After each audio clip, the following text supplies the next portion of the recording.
go get the captain.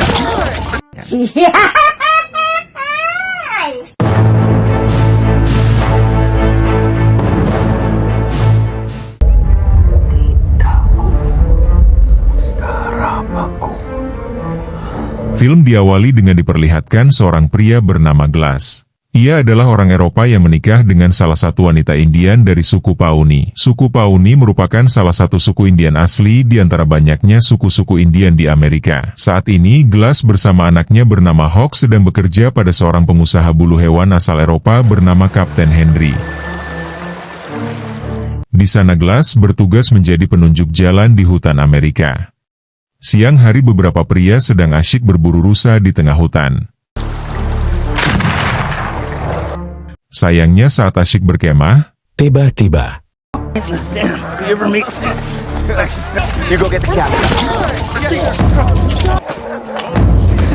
mereka diserang oleh suku Indian. Sekalipun orang-orang suku Indian ini hanya menggunakan senjata tradisional, tapi mereka sangat ahli dalam berperang.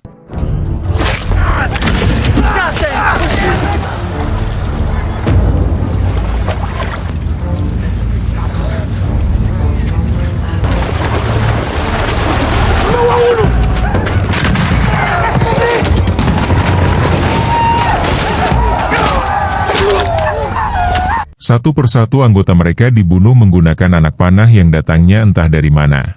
Maka dari itu dibanding bertarung, mereka semua memutuskan. Dan untuk segera kabur menggunakan perahu yang berada di ujung sungai. Masalahnya serangan musuh semakin agresif dan mereka semua dipaksa bertarung tanpa persiapan yang matang.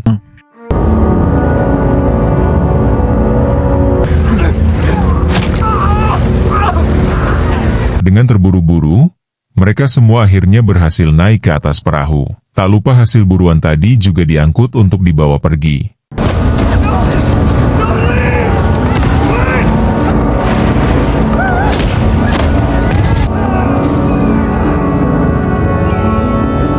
Sedikit info, para pemburu tadi mengira orang-orang suku Indian menyerang.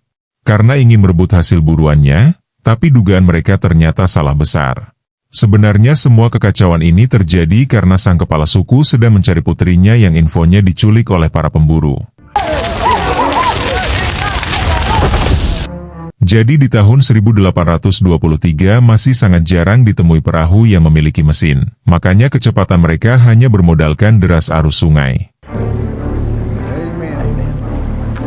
Berdasarkan pengamatannya, mereka semua tak akan bisa selamat jika terus berlayar hingga ke ujung sungai, karena wilayah tersebut sudah dikepung oleh suku Indian. Mau tak mau, mereka harus turun di tengah jalan dan melanjutkan perjalanan melewati jalur yang berbeda. Salah satu anggota pemburu yang so tahu bernama Fitz tak berhenti meledek ide tersebut karena dianggap mempersulit pelarian mereka. Tapi sebagai kapten, Henry sudah memutuskan untuk tetap berjalan, tetap mengikuti arahan Glass. We do like Glass says, that's the end of it. Kulit hasil buruan kemarin sangat berat dan tak mungkin diangkut selama pelarian ini. Maka dari itu mereka memutuskan untuk menyembunyikannya di pinggir sungai dan akan mengambilnya kembali di kemudian hari. Mendengar keputusan tersebut, Fitz semakin tak bisa menahan emosinya dan mulai mengumpat sana-sini. Parahnya lagi, ia juga tak segan menunjuk Glass sebagai pengkhianat yang membongkar persembunyian mereka ke orang suku Indian. Ia berani berkata demikian karena yang sudah kita tahu bahwa mendiang istri Glass adalah orang suku Indian asli. Begitu mendengar keluarganya direndahkan, Hawke tak kuasa menahan amarahnya.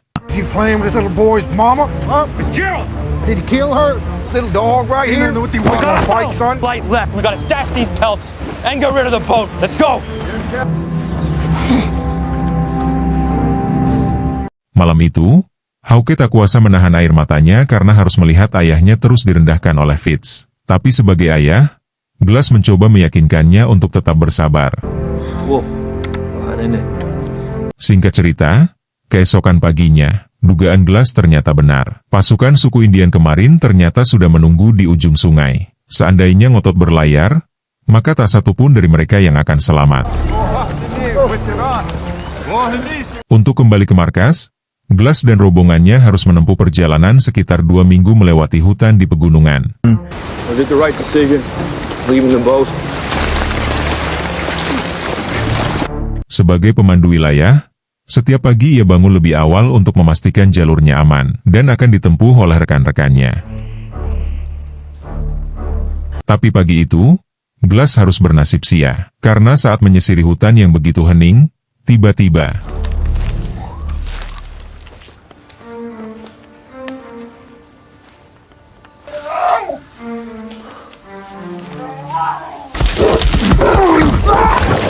ia diserang oleh seekor beruang.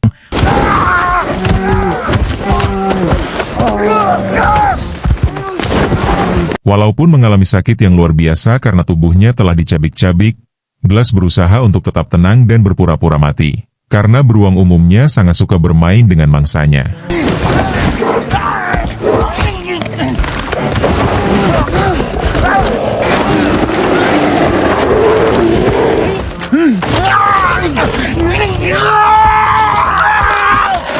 Dan begitu perhatian si beruang teralihkan diam-diam, ia segera mengambil senjatanya, namun pada akhirnya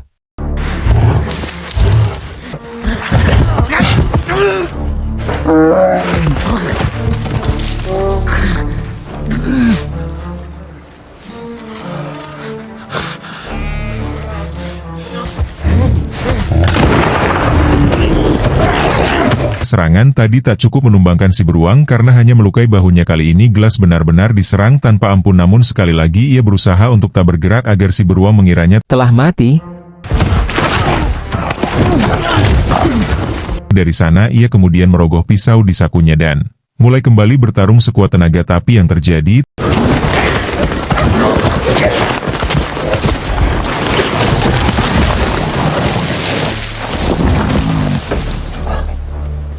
tak lama kemudian Henry dan kawan-kawannya berhasil menemukan keberadaan Glass berkat suara tembakan tadi, tapi kondisinya sudah sangat memperhatikan. Fit sendiri bukannya bersyukur karena rekannya berhasil selamat, ia malah bilang harusnya Glass tadi bertarung tanpa senjata karena suara tembakannya hanya akan memicu kehadiran suku Indian. Tentu saja mendengar itu, Howe marah besar. Di sisi lain, Kapten Henry segera menjahit luka-luka di tubuh Glass yang sebenarnya Hampir mustahil untuk disembuhkan pil oskadon. And twist it into place. I'll hold it. Go. Bridger, go tell the others we'll camp here tonight. di saat yang sama orang suku Indian yang mulai sekarang kita sebut saja sebagai Syukuri mendatangi para tentara Perancis untuk menukarkan semua kulit curian mereka tadi. Sebagai imbalannya, sang kepala suku menginginkan 5 ekor kuda. Ternyata Syukuri ini tak seprimitif orang yang bayangkan, bahkan mereka bisa bernegosiasi dengan baik. Alasan mereka melancarkan serangan kemarin tak lain karena tentara Amerika tak berhenti membantai wilayahnya, bahkan tak jarang anak gadis mereka diculik untuk diperkawas lalu dibuang di tengah hutan singkong.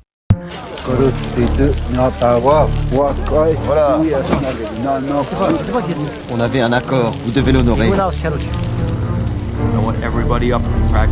Sekalipun sudah hampir mati, Kapten Henry nampaknya sangat menghargai nyawa Glass karena dianggap terluka untuk menjahitnya terluka akibat mencari jalan yang aman bagi mereka. Maka dari itu semua anggota tim harus mau bergantian untuk mengangkut tubuhnya hingga sampai ke markas.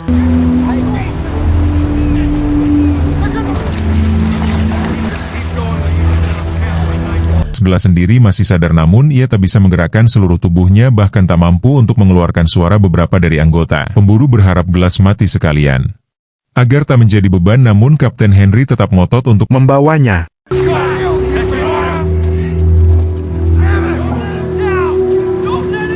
Hingga pada akhirnya ketika harus melewati perbukitan yang diselimuti salju yang begitu tebal, mereka pun akhirnya menyerah.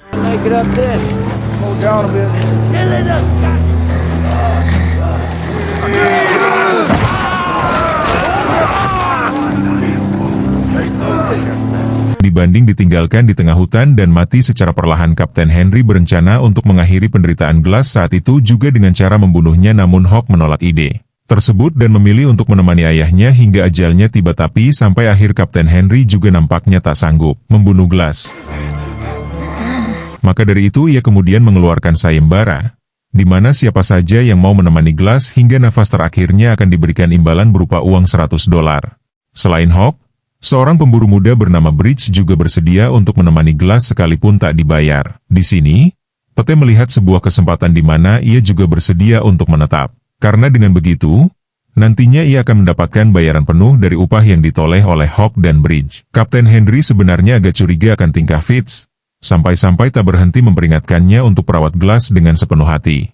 A proper burial in his time. He's earned it. Singkat cerita, Kapten Henry dan rombongan yang tersisa melanjutkan perjalanan, sedangkan Glass dan putranya ditemani oleh Bridge dan Fitz menginap di tengah hutan hingga ajalnya menjemput. Di sana, hampir tiap malam Glass mengingat kejadian pembantaian yang menewaskan istrinya, bahkan masih mengisahkan luka bakar di wajah putranya.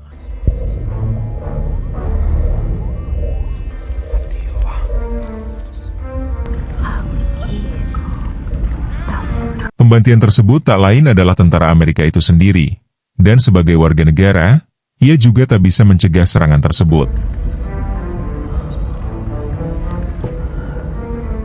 Berbanding terbalik dengan Glass yang jatuh cinta dengan orang suku Indian, Fitz sendiri masih menyimpan dendam ke mereka. Bagaimana tidak, karena kepalanya pernah dikuliti hidup-hidup, makanya ia hampir botak sebelah. Them Indians down Texas way. They may rob you, ain't gonna take your top. Singkat cerita, siang itu saat Hawk dan Bridge pergi berburu makanan, Fitz bertugas untuk menjaga Glass yang terbaring tak berdaya. Tapi bukannya merawatnya dengan sepenuh hati, ia malah menggoda dan memaksanya untuk bunuh diri, dengan alasan agar nyawa putranya bisa selamat, karena tak lama lagi, Sukuri akan melewati lokasi mereka. I could muzzle you if you like. Take away the suffering real quick and easy whenever it has to know that you give up. Di tengah percobaan pembunuhan, tiba-tiba Hawk muncul. Sontak ia pun panik dan mencoba meminta pertolongan. Okay, Jim! Jim! Help! Masalahnya, saat ini Bridge masih sibuk mengambil air di sungai, karena tak berhenti berteriak.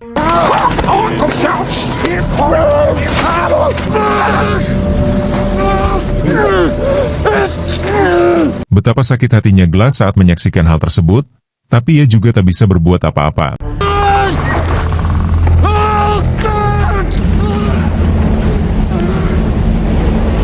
Beberapa waktu kemudian, Bridge kembali ke markas dan mulai bertanya tentang keberadaan Hawk yang dianggap aneh karena belum juga pulang. Namun, Fitz yang pandai berbohong mengatakan kemungkinan ia tersesat saat berburu. Padahal sebenarnya jasad Hawk sudah ia sembunyikan di tengah hutan. What about Hawk?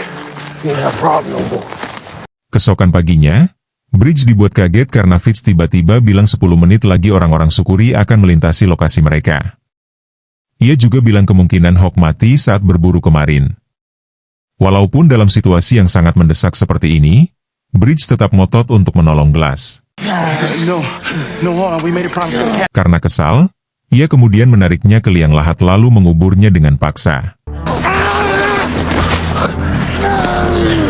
Bridge sebenarnya tak tega akan keputusan ini, namun ia juga khawatir akan keselamatan dirinya. Maka dari itu, ia meninggalkan tempat minumnya sebagai permintaan maaf ke Glass.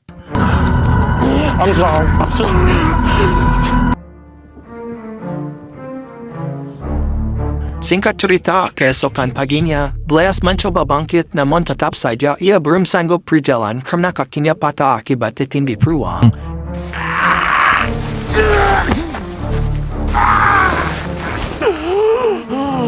Ia merangkak ke sana kemari untuk mencari keberadaan putranya. Dan setelah beberapa lama, ia berhasil menemukannya, namun dalam kondisi sudah tak bernyawa.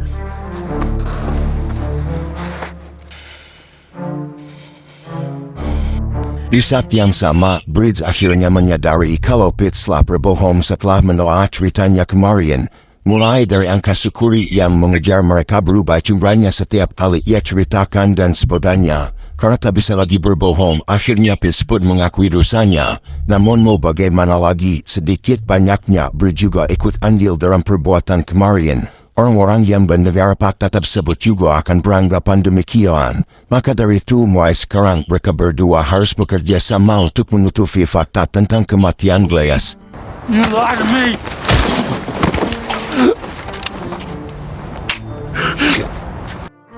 Setelah merelakan kepergian putranya, Glass kemudian merangkak untuk mengumpulkan barang-barang yang kira-kira bisa ia gunakan untuk bertahan hidup.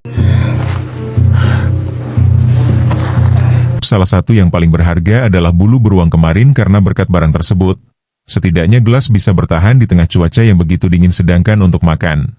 Ia kemudian mencari bangkai hewan yang mungkin sudah mati sejak beberapa hari yang lalu, tapi yang paling sulit untuk ia temukan saat ini adalah pasokan air karena untuk bisa sampai ke sungai, gelas harus menuruni bukit sambil merangkak. Dan yang paling parahnya, setiap kali ia minum, lubang di lehernya terus mengeluarkan darah walaupun telah dijahit oleh Kapten Henry kemarin. Nampaknya hal itu dilakukan dengan terburu-buru, makanya untuk menutupi lubang tersebut, gelas harus membakar kulitnya dan mencari bangkai hewan yang mungkin sudah mati di lain sisi. Tanpa peran gelas sebagai pemandu wilayah, Kapten Henry dan rombongannya sempat kehilangan arah mereka. Kebingungan harus melewati rute yang mana untuk sampai ke markas, dan masalahnya musim dingin telah tiba. Untuk bertahan hidup, gelas sendiri memilih berteduh di gua pinggir sungai. Dengan begitu, ia tak akan kesulitan untuk mencari air, sedangkan untuk makan, ia mencari apa saja yang bisa dimasukkan ke mulutnya, sekalipun itu hanyalah rumput kering. Beberapa waktu kemudian, wilayah tersebut tiba-tiba dilewati oleh Syukuri. Karena tak bisa berlari, gelas pun menghanyutkan dirinya ke sungai.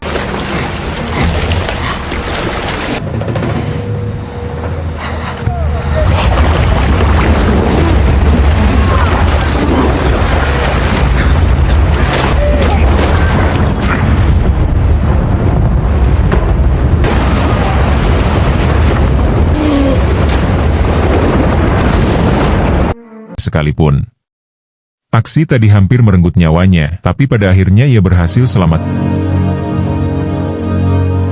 Kini pakaiannya basah kuyup, sedangkan suhu sedang berada di bawah dingin-dinginnya. Di lain sisi, pete saat ini tak sengaja melewati sebuah perkampungan suku Indian yang habis dibantai oleh tentara Amerika.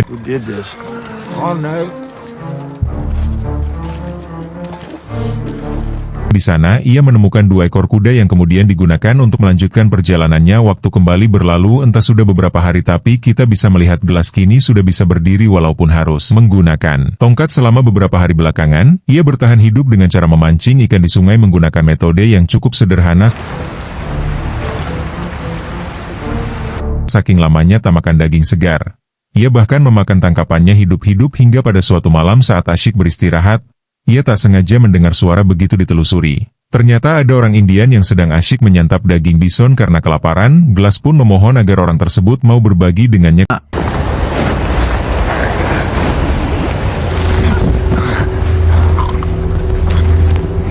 Keesokan paginya, orang Indian yang bernama Hikuk ini berencana untuk melanjutkan perjalanannya, namun begitu ia mendengar kisah gelas yang keluarganya dibunuh oleh rekannya sendiri membuatnya cukup tersentuh, makanya ia kemudian mengajaknya untuk berkelana bersama. Dengan begitu, gelas tak perlu lagi repot-repot berburu ataupun berjalan karena sekarang bisa berpergian menggunakan kuda. Dan masalahnya, luka di pundaknya ternyata tak kunjung sembuh karena tidak tertutup dengan rapat, dan jika dibiarkan, lama-kelamaan akan mengalami pembusukan. Singkat cerita, beberapa waktu kemudian, Peach dan Bridge akhirnya berhasil sampai di markas, namun sebelum memasuki wilayah tersebut, Peach mewanti-wanti agar rekannya tak buka mulut soal kematian gelas. Dari sana mereka kemudian menghadap Kapten Henry untuk mendapatkan upah yang dijanjikan. Dengan santannya, Prince mulai mengarang cerita agar kematian gelas terdengar masuk akal dan terkesan heroik. Makanya Kapten Henry tak berhenti memuji mereka berdua, tapi hal itu membuat Prince semakin muak dengannya. Di lain sisi, karena luka-lukanya tak kunjung mendapatkan perawatan yang membedai, kondisi tubuh gelas tiba-tiba kembali menurun sampai-sampai mengalami demam tinggi. Masalahnya cuaca juga sedang tidak bersahabat. Makanya untuk menyelamatkan nyawanya, Hiku kemudian memotong beberapa ranting pohon untuk disusun menjadi sebuah tenda agar gelas tak kedinginan di tengah derasnya badai. Luka-lukanya juga diobati dengan cara tradisional agar tak mengalami infeksi. Akibat demam tinggi, gelas sempat jatuh pingsan. Ia pikir dirinya sudah akan mati karena sempat bermimpi bertemu putranya.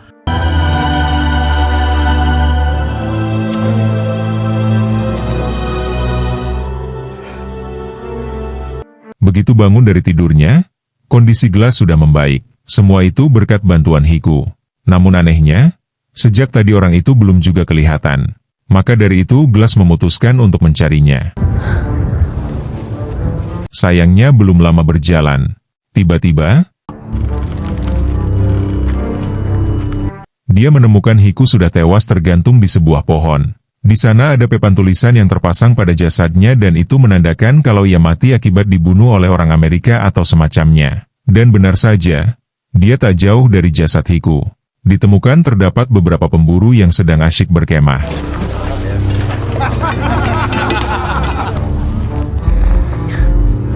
Hampir seharian, Glass memantau mereka dari jauh dan mencari celah agar bisa merebut kembali kudanya. Tapi saat akan beraksi, tiba-tiba ia tak sengaja melihat seorang wanita suku Indian yang menjadi korban penculikan. Parahnya lagi, wanita itu dipaksa menjadi pemuas nafsu dari para perampok. Karena tak tega, ia pun langsung menolongnya.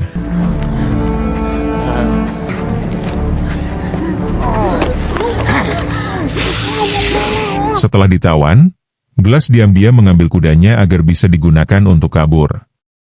Tapi aksi mereka keburu terbongkar, dan mereka berdua pun harus kabur ke arah yang berlawanan.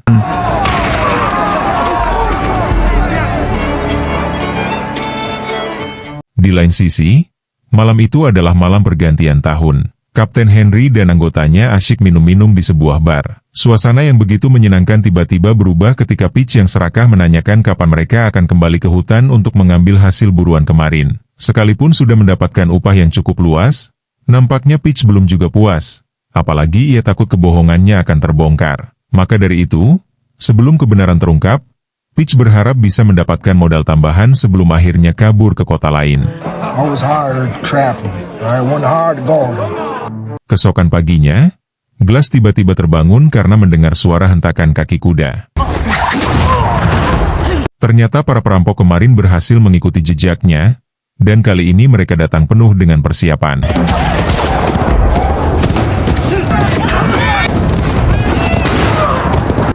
Karena fokus menembak saat berusaha kabur, Glass sampai tak sadar kalau di depannya terdapat sebuah curang. Untung saja, Glass berhasil selamat karena sempat tersangkut di ranting pohon. Tapi masalahnya, malam itu badai salju kembali melanda wilayah tersebut. Sedangkan tak ada waktu untuk membuat api unggun. Makanya untuk bertahan hidup, Glass kemudian mengeluarkan semua isi perut dari bangkai kudanya, kemudian berlindung di dalamnya agar tubuhnya tetap hangat hingga pagi.